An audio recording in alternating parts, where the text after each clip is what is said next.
ओम शांति। ध्यान योग के विषय में हम सभी देख रहे थे कि भगवान ने जो अर्जुन को ध्यान योग बताया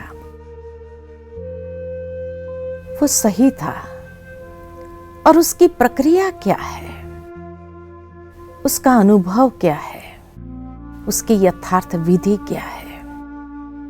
क्योंकि आज के समय के अंदर हर कोई अपने मन को शांत करने के लिए ध्यान करना आवश्यक समझते हैं कि जब समय मिला है तो क्यों नहीं कुछ देर के लिए ध्यान भी कर लिया जाए। अगर उससे हमारी आंतरिक क्षमता अगर बढ़ती है तो ये करना बहुत आवश्यक है। फिजिकल योगा अलग चीज है जो शरीर के स्वास्थ्य को ठीक रखती है, लेकिन ध्यान मेडिटेशन ये मन को स्वस्थ रखती है, प्रसन्न रखती है, प्रफुल्लित रखती है। और यही तो व्यक्ति अपने जीवन में चाहता है कि हमारे जीवन के अंदर वो प्रसन्नता आए, जिस प्रसन्नता से हम अपने जीवन को बहुत सुंदर बना सके, सदा खुशी का अनुभव कर सके। लेकिन आखिर भी आज दुनिया में अनेक प्रकार के ध्यान दिखाए जाते हैं। कई बार कई लोग कहते हैं कि ध्यान के लिए, मेडिटेशन के लिए विचार शून्य होना जरूरी है। कई लोग सोचते हैं कि मंत्र जाप करना जरूरी है, तभी हमारा ध्यान लगेगा।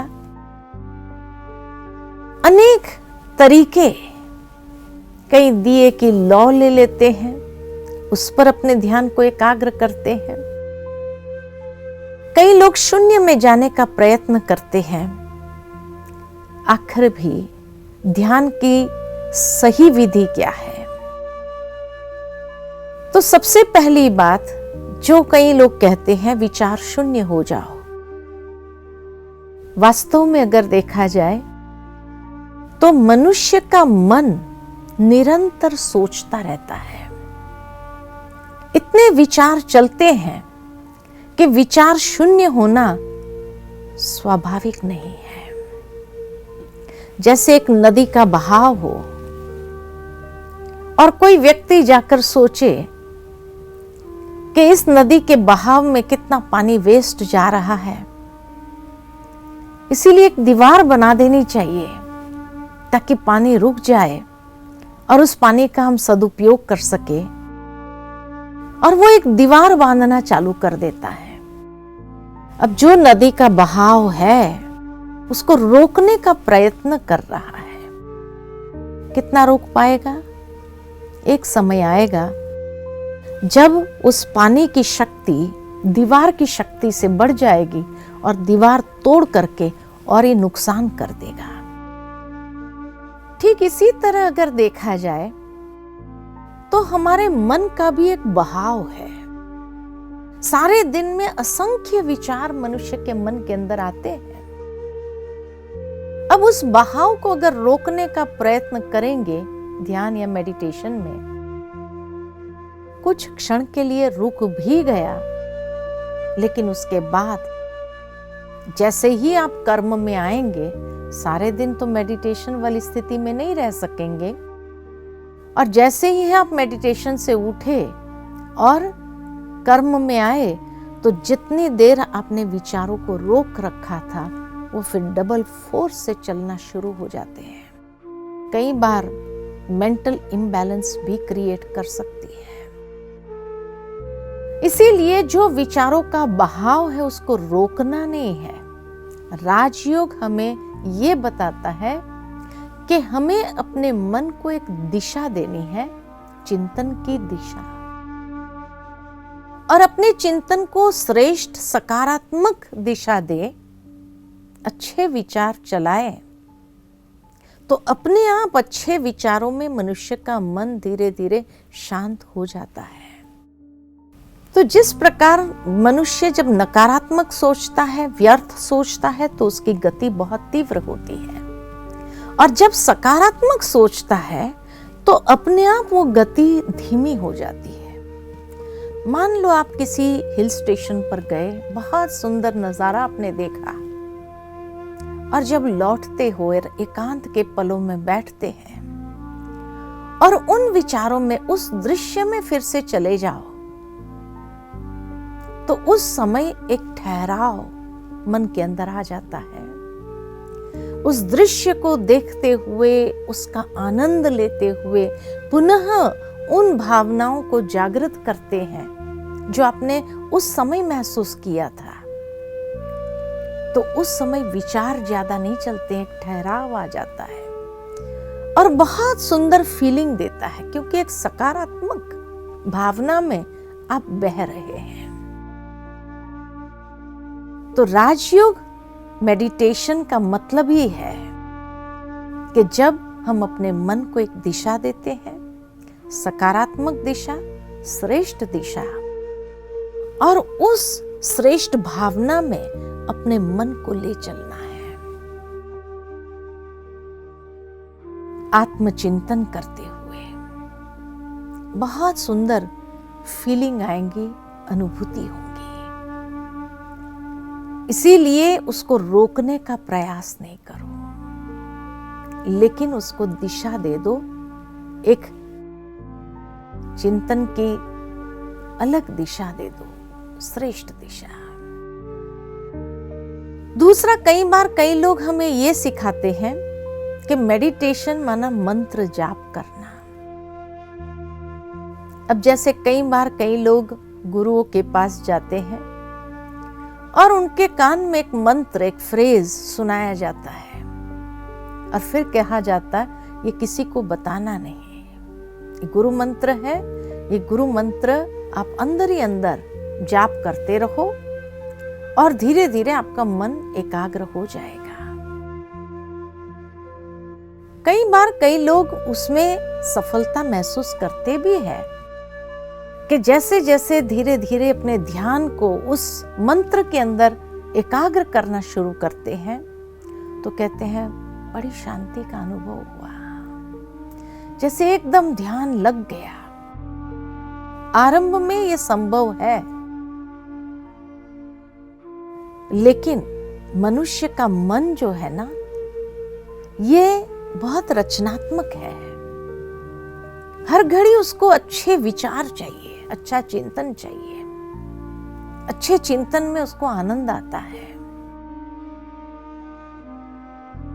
लेकिन अगर कोई भी मनुष्य अपने मन को एक मैकेनिकल प्रोसेस में लगा दे या मोनोटोनस प्रोसेस में लगा दे, तो कुछ समय तो अच्छा लगता है, क्योंकि एक नवीनता है, रोज की जिंदगी से एक हट करके है। परंतु जैसे ही बार बार उसको सोचता रहता है, एक मोनोटोनस प्रोसेस हो गया, तो धीरे धीरे उससे ऊबने लगता है। जिस तरह से मान लो कि शरीर को एक ही प्रकार का भोजन दिया जाए, तीनों टाइम लगातार वही सब्जी रोटी अगर दिया जाए, आखिर वो पूछता है भाई कब तक ये खाना है, और कुछ मिलेगा या नहीं मिलेगा।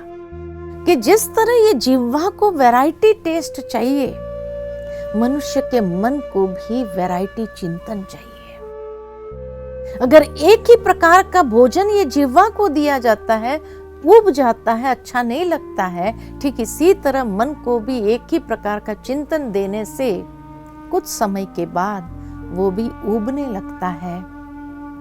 फिर उसका भटकना वापस चालू हो जाता है बाहर के बातों में, क्योंकि शायद उसमें से उसको ज्यादा रस मिलता है। ठीक इसी तरह मन को भी जो हेल्दी चिंतन चाहिए, अगर हमने उसको हेल्दी चिंतन नहीं दिया, श्रेष्ठ सकारात्मक चिंतन में नहीं लगाया, तो कुछ समय के बाद ये मंत्र जाप में जब उबने लगता है, तब फिर मन भी, भले ध्यान में बैठे हैं आप, मंत्र जाप कर रहे हैं, लेकिन मन कहीं और भाग जाता है, पता भी नहीं चलता है। माला लेकर के बैठे, हाथ की माला बस चल रहा है, मुख चल रहा है, लेकिन मन तो देखो बाहर चक्कर काट रहा है। तो इसीलिए कभी कभी देखा गया है कि ये भी काम नहीं करता है। कई लोग इसीलिए हर साल गुरु के पास एक नया मंत्र लेकर आता है कि वो मंत्र से तो ऊब गए, अब दूसरा कोई मंत्र दे दो, आगे बढ़ने वाला कोई दे दो। नेचुरली जीवन के अंदर हर कोई प्रगति चाहता है और इसलिए प्रगति के हिसाब से वो चाहता है कि मैं कुछ और आगे सीखूं। तो न मन को शून्य अवस्था में ले जाना है, न मन को एक मोनोटोनस प्रोसेस में ले जाना है, मन को एक दिशा देना है। और दिशा देने के लिए राजयोग ध्यान हमें यही प्रथम कदम बताता है। आत्मचिंतन से आरंभ करें, आत्मा की वास्तविकता का चिंतन करें। खाली चिंतन नहीं करना है, उसको महसूस करना है और महसूस करते हुए उसके अनुभव में ले चलना है। तो इसीलिए चलिए कुछ देर के लिए आत्मचिंतन करते हैं, मन को सुंदर विचार देते हैं, आत्मा की वास्तविकता का एहसास करते हैं। ओम शांति। चलिए मन को ले चलते हैं एक यात्रा पर। मन की रुचि कि उसको घूमना अच्छा लगता है, तो क्यों नहीं हम राजयोग में मन को एक सुंदर आध्यात्मिक यात्रा पर ले चलते हैं। सर्वप्रथम स्वयं को आत्मभाव में स्थित करें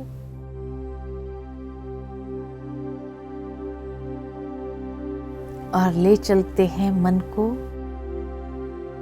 ईश्वर के सानिध्य में। जिस तरह मैं आत्मा प्रकाश पुंज हूं, वैसे मेरे पिता परमात्मा भी अनंत प्रकाशमान दिव्य तेजोमय स्वरूप है।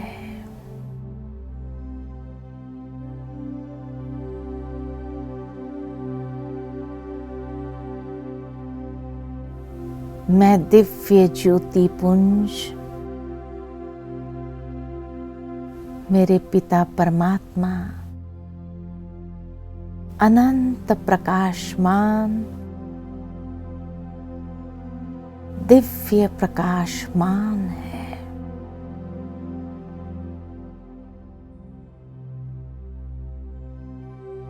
और स्वयं को परमात्मा के सानिध्य में देखते हैं। महसूस करें मेरे पिता परमात्मा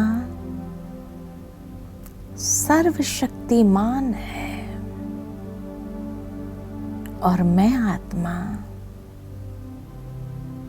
उस सर्वशक्तिमान से सर्व शक्तियों की किरणों को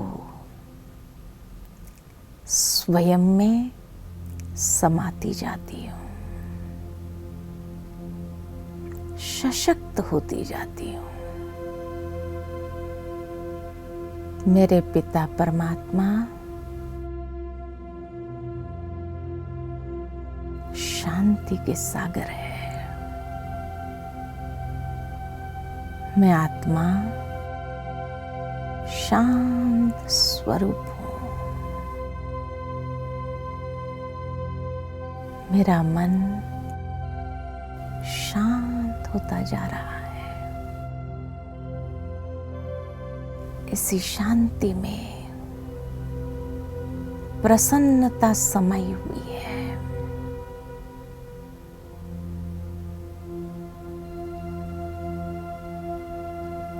चारों ओर शांति को महसूस कर रही हूं।